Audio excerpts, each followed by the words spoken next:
Well, I decided to go ahead and do a second video. I just did one on the giving tree that's on my page. So I'm going to refer back to that one. So if you haven't seen that one, go back and look at it. But I wanted to talk about another book. It is National Literacy Month.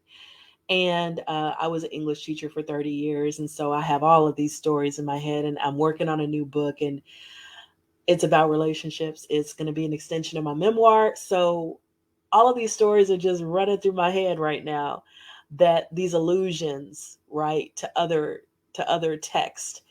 And so the story I'm going to talk about right now and summarize for you is the story of an hour.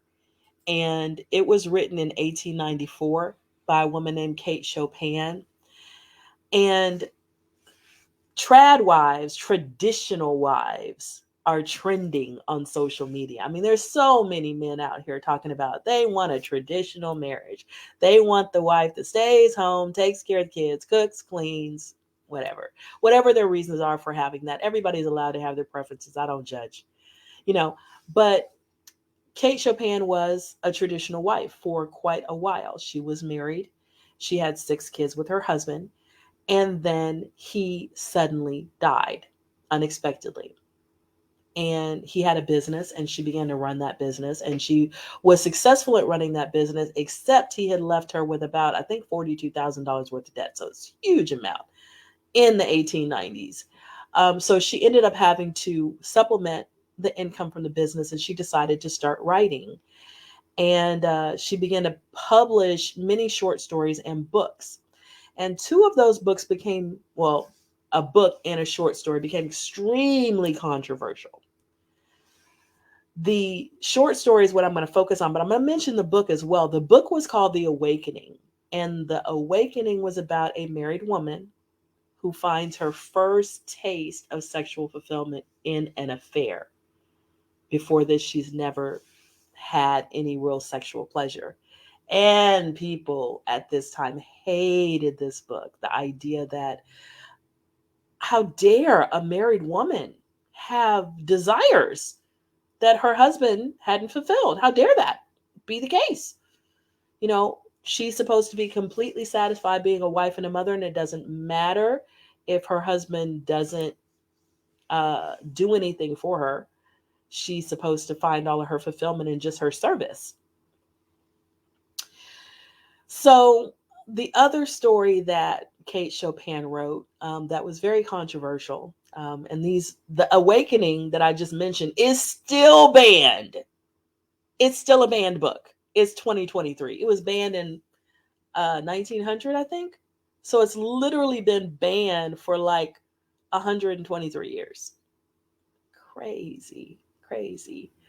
Okay, so anyway, um, the story of an hour. I'm going to just tell you the story in a nutshell. And this is covered under fair use, copyright laws, where you're able to talk about something in terms of a teaching moment, in terms of using it fair use. So I'm covered under that. But in the story of an hour, there's a woman, Louise Mallard. She has a heart condition, and her a neighbor gets news that her husband, Brentley Mallard, has been killed in a train wreck. Everyone on the train died. And so he comes over with her sister to break this news to her very gently because they're scared. She's going to have a heart attack or a coronary if they aren't very, very gentle in how they break this news to her. And she takes the news very calmly. She doesn't seem to react at all. And she says she needs a moment to herself, and she goes in her bedroom and she closes the door. And then she smiles and she looks out the window, and there's birds flying outside, and she thinks, I'm free. I'm free. I'm free. Body and soul free. And she feels this feeling that she's never felt before: freedom, independence. And she's thinking about her husband, who was not an unkind man, but he made every decision for her. She had no say, she had no independence. Her life did not belong to her. And the day before this news, she was actually contemplating suicide. because she didn't even understand why she was going to keep living in a life that didn't even belong to her. And now she's thinking, oh my God, I'm young still. I have a whole life. I'm a widow. I've got my husband's money. I've got a house. I can make choices for myself. And she's so excited. She's so excited. And she walks out. She tries to compose herself. And she walks out of her bedroom. In the book, I'm sorry, in the short story, it says she walks out like a goddess of victory. But she tries to walk out very composed. And then she hears a sound at the door. And the door opens and it's her husband. And he was far away from the train wreck. He missed the train. And when the doctors come, they say that she died of the joy that kills. So that doctors assume that she dies of joy at seeing her husband alive. But she actually died because she was so crushed that the life that she had seen for herself in that hour, where she's imagined all of these new possibilities, will never happen. And that hour is the only glimpse of freedom she's ever going to have. So it's a powerful story. And a lot of people hated it when it came out because it shined a light on the fact that these women, who many of them married because they didn't have a choice, they couldn't make an income for themselves. Their lives were very limited. They had no freedom in the 1890s. Um, so they were secretly wishing their husbands were dead. I mean, it's crazy to say. But when we're talking about, some people want to romanticize the past as if every woman was so in love with her life and so happy to be at home and have her husband take care of everything. And no woman would want to work. No woman would want to have to go out and make a life for herself. No woman would want that. And they're not looking at history. They're not looking at the women who did commit suicide, the husbands who were killed. They're not looking at all of these things that happened, the husbands that were suspected of being killed, but they couldn't prove, you know, they're not looking at these things, you know, the women who ran off and were never heard from again, you know, they're not looking at this. And I'm not saying that traditional marriage, that every case is like this. I'm not saying that. I'm saying that she shined a light on something that nobody wanted to admit existed. And because she did that, she was considered a feminist. She didn't consider herself a feminist, but she was considered a feminist because of her writings. And interestingly enough, her life is mirrors a story, because when she was 4 years old, her father was killed in a train wreck, and her mother became a widow, and her mother never remarried. In fact, her grandmother was a widow and never remarried. And when Kate Chopin's husband died, she never remarried. So these were three women in the same family who ended up widows, never remarried. They chose to run businesses. Kate Chopin chose to write. They chose their independence. They didn't want another husband.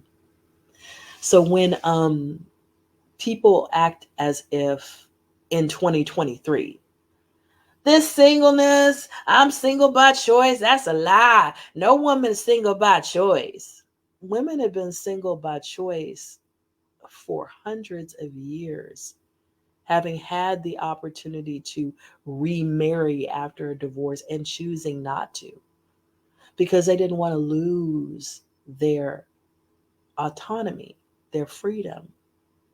And their freedom was more important. And that's one thing that she mentions over and over again in the Story of an Hour, is that self-possession, independence, autonomy, the ability to live your life. She feels is the most important thing, way more important than love. New thought for that time. And new thought for some people, even now in 2023, who think that a woman's life is supposed to be centered around a man. And if she doesn't have a man in her life, she has no value. Crazy. What are you talking about? Anyway, um, I wanted to bring this story up because I think that literature, even when it's fiction, it exposes many truths. And fiction often mirrors and reflects life. And it helps people deal with the inner life, the hidden life. So she, Kate Chopin, was speaking the quiet part out loud, you know. And going back to the live that I did before this one, The Giving Tree, um, she was a woman who knew that her apples were being taken, her branches were being taken, her trunk was about to be taken, and she was not going to have anything left. And she was just hoping that her husband's death was going to give her a chance to flourish, to regrow her branches, to regrow those apples, and become the tree that she was meant to be without being controlled and completely, you know, hindered. You know, I heard a saying that if you take a shark and you put it in a shark tank, it'll only grow to be a couple of feet long. But we know if it's in the ocean, it can grow to be massively longer because it has the ability to expand. It has the ability to grow to its full potential. And my goal in putting this video out is to, of course, celebrate National Literacy Month. I'm an English teacher. I've been an English teacher for 30 years. To get people to think, but also to get people to think about whether their relationships are really places where they're growing. Does your relationship help you grow, inspire you to grow, challenge you to grow? Or is it a barrier to your growth? Because I think in the best relationships, the healthiest relationships, I know the best relationships in my life were the ones that were almost like catapults for me. That person looked at me and they saw things and they spoke life into me. They cheered me on.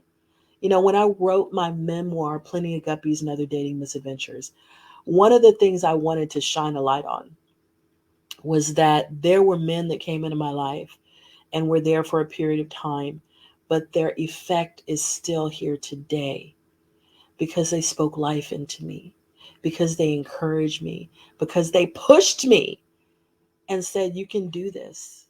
I believe in you. You got this." And I'm so grateful to them for that because sometimes we need that. And those relationships are so important. But then I also have to admit that I was married twice. And in those two marriages, I didn't write. And I didn't write because I didn't have a safe space. I didn't feel safe emotionally, mentally, and in the first one, physically. And I couldn't write. I couldn't even gather my thoughts well in that toxic environment. But I stayed because I made a vow, because I had kids, because there were financial concerns. But there came a point in time when I said, you know what? I'm losing myself. I've lost myself and I've got to get myself back. I cannot stay. I have to leave. And once I left, rebuild. I was able to I was able to become somebody different, somebody better, somebody healed. And you see that journey in my memoir, Plenty of Guppies and Other Dating Misadventures. The title is on the screen. So I wanted to just record these lives because I think that books and short stories and poems and literature in general is powerful, transformative, insightful. And I like people to read. I like people to think. I like people to reflect. I feel like if we don't do that, then we don't end up with the lives that we could have. And I believe in Maslow's hierarchy of needs. At the very bottom, you've got food, water, clothing, shelter, and even sex. That's considered a primary survival need in a sense. And then above that, you have things like connection, bonding, relationships. And above that, you have self empowerment and self actualization. And a lot of people don't get up to that top. But I believe the people that are happiest, they get up to the top of that pyramid and they become their best selves. And Zennurgy, my podcast, is about becoming your best self. It's about that, and I think that that's very, very powerful, very, very powerful. Um, Becoming your best self. And I have 4 books on Amazon that are about Zennurgizing your life. That's the title of one of the books, Zennurgize Your Life. I also have the Ultimate Me Planner. I have Plenty of Guppies and Other Dating Misadventures. And I have a children's book called You Are Loved and Wanted Because You're You. So if you Google Zennurgy Books, you can see my 4 books on Amazon. All 4 are free on Kindle Unlimited. And you can actually listen to the first 11 chapters of my memoir, which is a 26-chapter memoir, on my podcast, Zennurgy.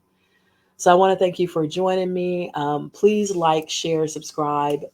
If you have read any of my books, please review them. Reviews are so powerful, and they bring so many people to the book.